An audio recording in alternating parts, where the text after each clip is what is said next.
숲속의 현자가 전하는 마지막 인생 수업. 내가 틀릴 수도 있습니다. 비온 나키코 린데브라드 지음, 박미경 옮김, 다산 호탕. 프롤로그. 가장 소중한 것 단 한 가지. 사원을 떠나 환속하고 나서 스웨덴으로 돌아온 뒤 한 신문사와 인터뷰를 했습니다. 그들은 제 남다른 인생 여정을 자세히 알고 싶어 하더군요. 특히 왜 출세 가도를 달리던 삶을 버리고 머리를 깎고 밀림으로 들어가 낯선 사람들과 지냈는지 궁금해했습니다. 대화를 나누다가 기자가 핵심을 찌르는 질문을 하나 던졌습니다. 17년 동안 승려로 살면서 배운 가장 중요한 가르침은 무엇입니까? 갑작스러운 질문에 당황해서 선뜻 대답하지 못했습니다. 무슨 말이든 해야 했지만 이 질문에는 서둘러서 답변하고 싶지 않았지요. 제 맞은편에 앉은 기자는 인생의 영적인 면에 큰 관심이 있는 사람처럼 보이진 않았습니다. 제가 승려로 살면서 포기했던 것을 다 알려주면 충격받을 게 뻔했지요. 수행하는 동안 저는 돈 한 푼 쓰지 않았고 성교나 자위도 하지 않았으며 텔레비전이나 소설책을 접하지도 않았습니다. 술을 마시지 않았고 가족도 멀리했으며 휴일도 없었고 현대 문명의 이기를 누리지도 않았지요. 새벽 3시에 일어났고 하루 한 끼 주어진 음식을 주어진 만큼 먹으며 지냈습니다. 17년 동안 자발적으로. 그렇게 해서 제가 무엇을 얻었을까요? 저는 대충 둘러대고 싶지 않았습니다. 제가 본 것을 고지곳대로 전하고 싶었습니다. 그래서 잠시 말을 멈추고 제 내면을 깊숙이 들여다 보았습니다. 얼마 지나지 않아 제 안에서 답변이 저절로 떠올랐습니다. 17년 동안 깨달음을 얻고자 수행에 매진한 결과 머릿속에 떠오른 생각을 다 믿지는 않게 되었습니다. 그게 제가 얻은 초능력입니다. 누구에게나 있는 초능력이죠. 당연히 여러분에게도 있어요. 혹시라도 그 능력을 잃어버렸다면 다시 찾아내도록 제가 이끌어줄 수 있습니다. 저는 영적으로 또 개인적으로 성장하고자 오랫동안 부단히 노력했습니다. 그 과정에서 배운 것을 함께 나눌 기회가 참 많았다는 점에서 저는 진정으로 복받은 사람입니다. 그런 기회가 주어질 때마다 깊은 의미를 발견하곤 했습니다. 제게 주어진 많은 기회가 삶을 더 순조롭게, 저답게 살아갈 수 있도록 도와주었습니다. 바라건대 이 책이 여러분으로 하여금 삶을 더 순조롭게, 자기답게 살아갈 수 있게 도와주었으면 합니다. 가만히 있어도 불편한 삶. 대학교를 골라갈 수 있을 만큼 좋은 성적으로 졸업했지만 딱히 장래 계획이 있는 것도 아니었습니다. 별 생각 없이 유망하다는 학위 과정을 몇 군데 지원했습니다.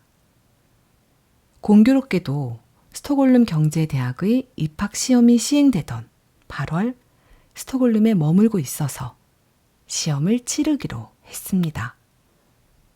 금융과 경제를 공부해서 대기업에 취직하는 것은 아버지가 걸었던 길이었지요.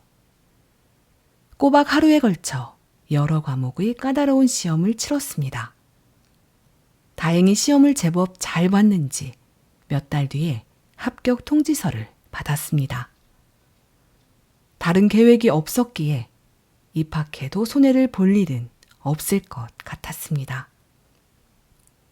경제학은 언제나 유용해서 수많은 기회의 문을 열어준다고들 했으니까요.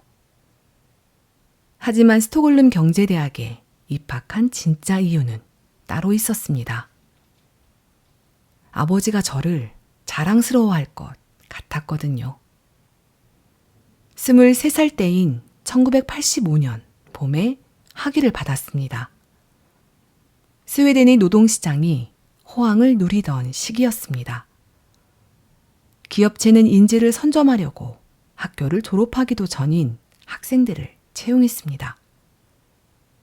5월의 어느 화창한 저녁, 스톡홀름 중심부인 스트란드 베이엔의 고급 식당에서 저는 중견투자은행가와 마주 앉아 있었습니다.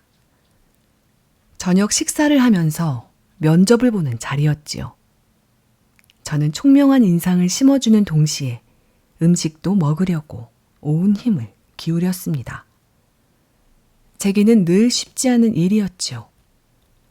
식사와 면접이 무사히 다 끝나고 악수를 하는데 면접관이 말했습니다. 이보게, 자네는 분명히 다음 면접을 보러 런던 본사로 오라고 요청을 받을 걸세. 그런데 그 전에 자네에게 충고 한마디 해도 되겠나? 예, 얼마든지요. 런던의 내 동료들과 면접을 볼 때는 업무에 좀 더 관심이 있는 척하게. 그분이 어떤 의미로 하는 말씀인지는 물론 알아들었지만 막상 누군가가 저를 이렇게 꿰뚫어보자 당황하고 말았습니다. 당시 저는 다른 제 또래 젊은이들처럼 어른이 된다는 것이 뭔지 알아내려고 애쓰고 있었습니다. 그러려면 결국 어설픈 대로 전력을 다하는 수밖에 없었지요. 때로는 관심이 없는 일에도 관심이 있는 신용을 해야 할 때도 있었습니다. 그날 밤엔 제 연기력이 상대의 기대에 미치지 못했나 봅니다. 그래도 일이 잘 풀려서 저는 몇 곳에 더 합격했고 얼마 뒤 일을 시작했습니다. 그로부터 몇 년이 지난 5월 어느 일요일 오후 스웨덴에서 가져와 여기저기 긁힌 자국이 있는 붉은색 이케아 소파에 누워있는데 열린 창문으로 따뜻한 바닷바람이 살살 불어왔습니다. 거대 다국적 기업의 에스파냐 지사에서 근무하고 있던 때였습니다. 회사에서 차량을 지원해 주었고 전담 비서도 있었습니다. 출장 다닐 땐 비즈니스석을 이용했습니다. 해변에 멋진 집도 있었지요. 2달 뒤엔 당시 스웨덴 최대의 가스업체였던 AGA 자회사의 역대 최연소 재무 담당 최고 책임자가 될 예정이었습니다. AGA 사보에 제 특집 기사가 실릴 정도였으니 겉보기엔 확실히 성공 가도를 달리고 있었어요. 그때 제 나이가 겨우 만 26이었습니다. 주변에서 볼 때는 그림처럼 완벽한 인생이었습니다. 하지만 겉보기에 성공한 사람 대부분이 결국엔 깨닫게 됐지요. 성공이 행복을 보장하지 않는다는 사실을요. 성공과 행복은 서로 다른 것이니까요. 다른 사람들의 눈에는 제가 인생을 능숙하게 살아나가는 것처럼 보였을 겁니다. 확실히 물질적으로나 직업적으로는 많은 것을 이룬 상태였습니다. 대학을 졸업하자마자 3년 동안 6개의 나라를 돌면서 치열하게 일했습니다. 하지만 매 순간 엄청난 의지력과 자제력을 발휘해서 겨우 버텨낸 거였죠. 저는 여전히 속내를 숨기고 재무관리에 관심이 있는 척 했습니다. 우리는 무언가에 진심이 아니더라도 열심히 흉내를 내면 생각보다 무척 오래 버틸 수 있거든요. 하지만 자제력만으로는 더는 해낼 수 없는, 아니, 해내고 싶지 않은 날이 옵니다. 한 사람의 일상에서 대부분을 차지하는 일은 우리 존재의 더 깊은 부분에 자양분과 활력을 공급해야 합니다. 그런 유형의 자양분은 흔히 성공해서 얻을 수 없습니다. 오히려 함께 일하는 사람들과 끈끈하게 이어져 있다는 느낌에서, 자신의 업무가 의미 있고 자기 재능이 어떤 식으로든 세상을 바뀌게 한다는 느낌에서 나오지요. 제 경우에는 일하러 나가려고 빈틈없이 차려입고 반짝거리는 서류 가방을 집어들면 마치 연극에 출연하려고 분장한 것 같았습니다. 아침마다 거울 앞에서 타이를 메고 엄지를 치켜 세우며 이렇게 말하곤 했지요. 자, 오늘도 신나게 시작해볼까? 하지만 속으론 이렇게 중얼거렸습니다. 기분이 별로야. 일하러 가기도 싫고 일 생각만 하면 왜 이렇게 불안하지? 마음 한구석엔 늘 의심이 회오리처럼 몰아치는 것 같아. 내가 준비를 제대로 했을까? 기대에 부응할 수 있을까? 상사들이 나를 언제쯤 꿰뚫어 볼까? 내가 그냥 경제에 관심 있는 척하고 있다는 걸 언제쯤 알아차릴까? 붉은색 소파에 멍하니 누워있던 그때, 그런 의심이 평소보다 더 세차게 밀려드는 것 같았습니다. 문득 스톡홀름 경제대학에서 공부했던 책의 한 대목이 떠올랐습니다. 대기업 재무 담당자의 주요 동기는 무엇인가? 바로 주주의 이익을 극대화하는 것이다. 그 순간 저는 제가 주주의 이익에 아무런 관심이 없다는 사실을 깨달았습니다. 그게 나한테 무슨 의미가 있지? 내가 주주를 한 사람이라도 만난 적이 있나?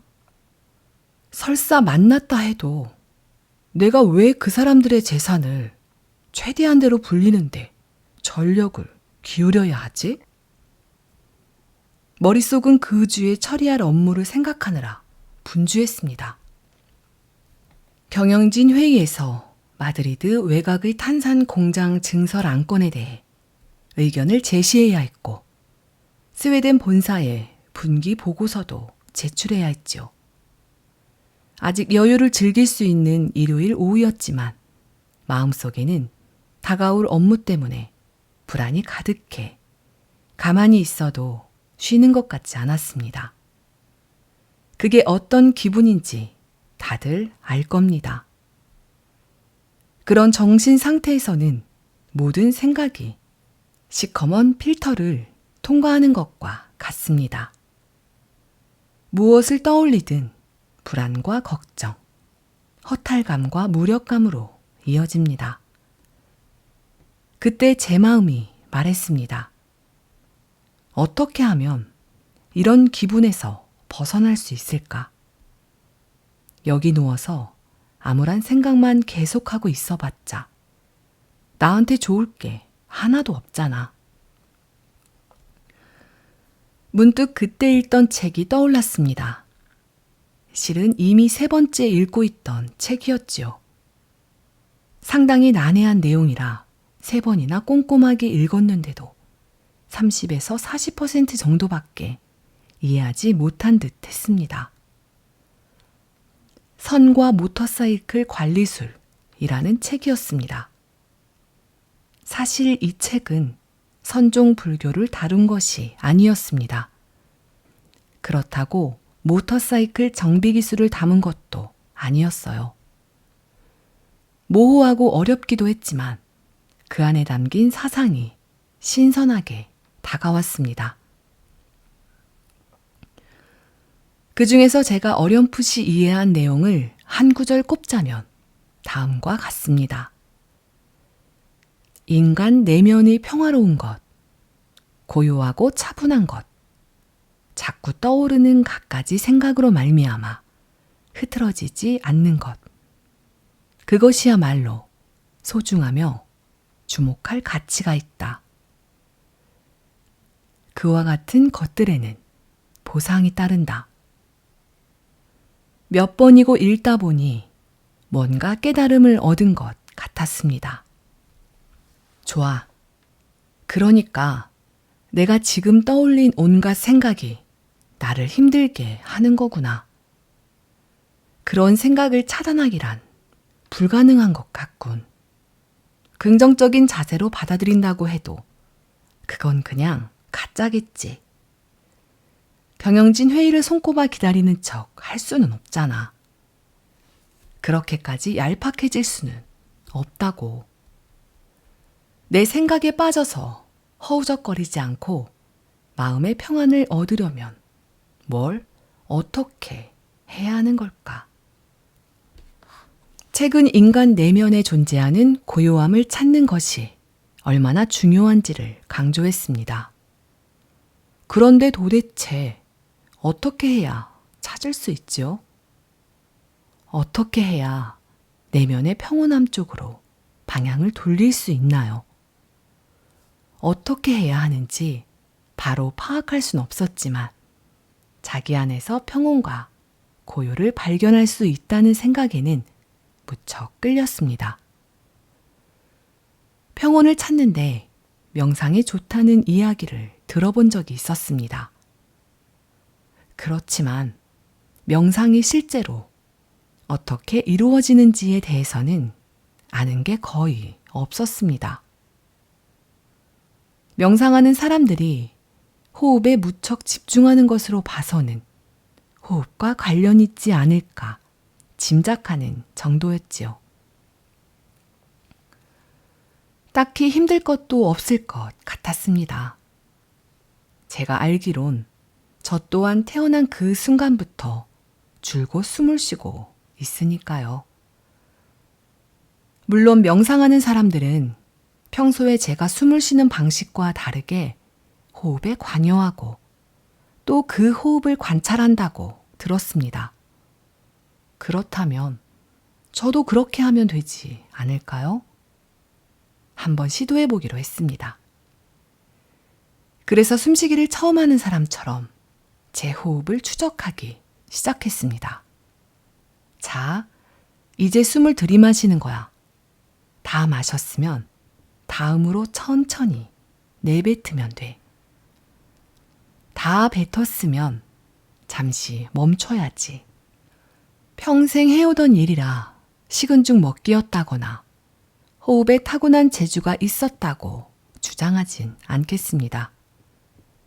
실은 정신이 흐트러지지 않도록 집중력을 유지하느라 무척 애써야 했습니다. 10분에서 15분 정도 계속하면서 호흡만을 생각하려고 아무리 애써도 제 마음은 자꾸만 다른 곳으로 달아났습니다. 경영진 회의에서 뭐라고 말해야 하지? 저녁에 또 가스파초를 먹어야 하나? 언제쯤 스웨덴으로 돌아갈 수 있을까? 여자친구는 왜 나를 떠났을까?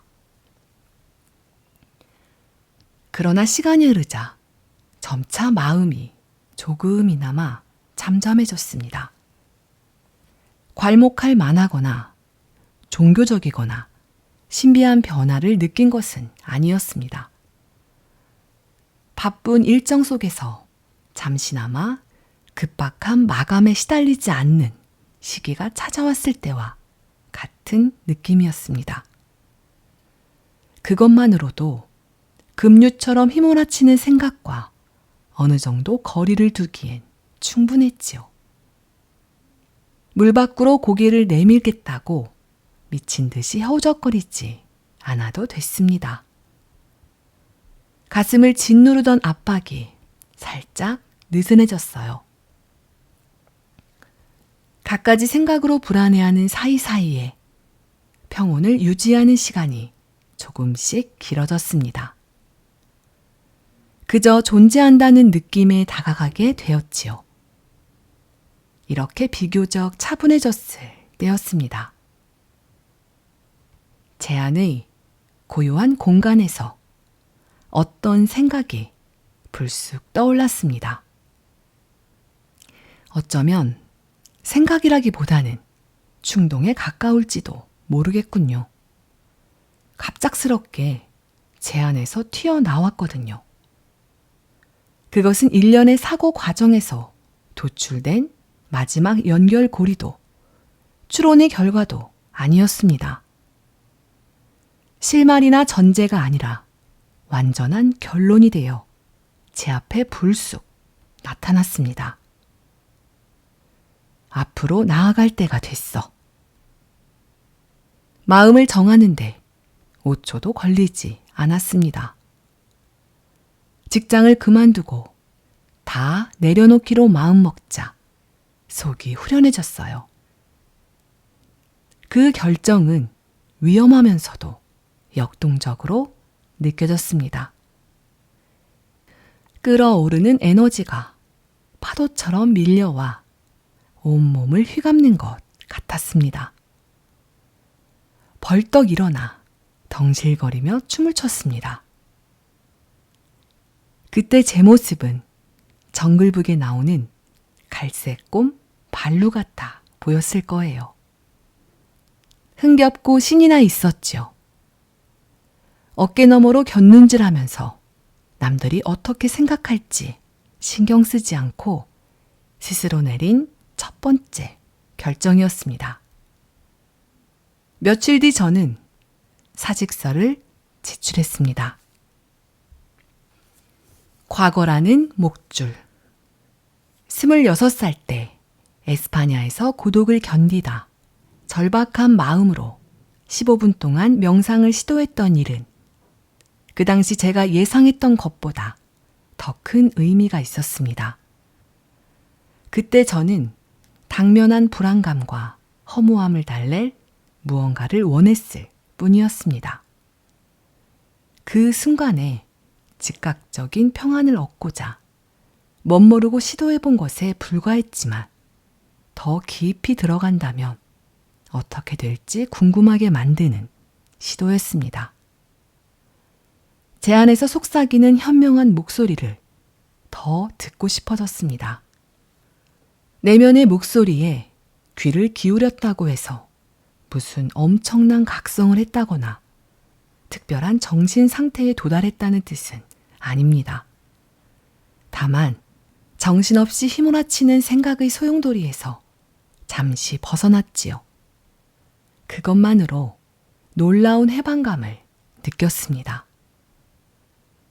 생각이 온전히 사라지진 않았지만 더는 그 속에 매몰되진 않게 된 것입니다. 마치 한 발짝 물러나 제 마음을 지켜볼 수 있게 된 것 같았지요. 그러자 내가 생각을 하는 것이지 내가 곧 생각과 같은 것은 아니라는 것을 깨달았습니다. 물론 생각 그 자체는 문제는 아닙니다. 하지만 떠오르는 생각을 모두 무의식적으로 인지하고 무비판적으로 자신과 동일시한다면 심각한 문제입니다. 수행하지 않은 정신에서는 흔히 일어나는 일이지요. 우리의 정체성과 생각이 불가분의 관계라고 느끼는 것 말입니다.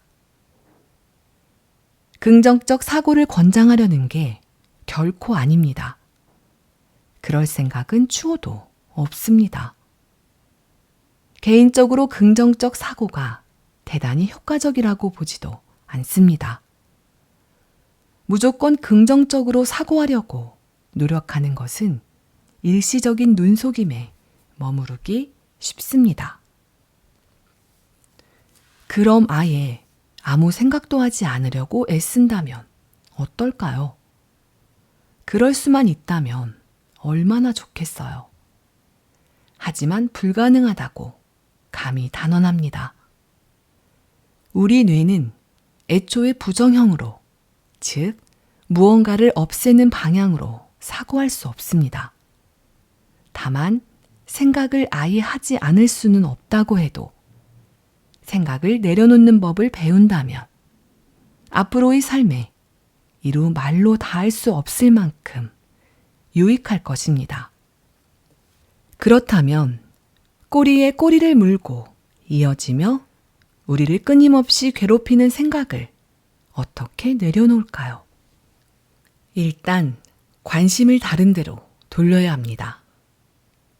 생각이 일어나도록 부추기는 유일한 요소는 바로 우리의 관심입니다. 꽉 쥐었던 주먹을 활짝 편다고 상상해 봅시다. 이 동작은 어떻게 우리가 생각이든 물건이든 내려놓고 보내줄 수 있는지 고스란히 보여줍니다. 잠깐이라도 힘주어 붙들고 있던 무언가를 내려놓는 간단한 행위로 상상 이상의 효과를 거둘 수 있습니다.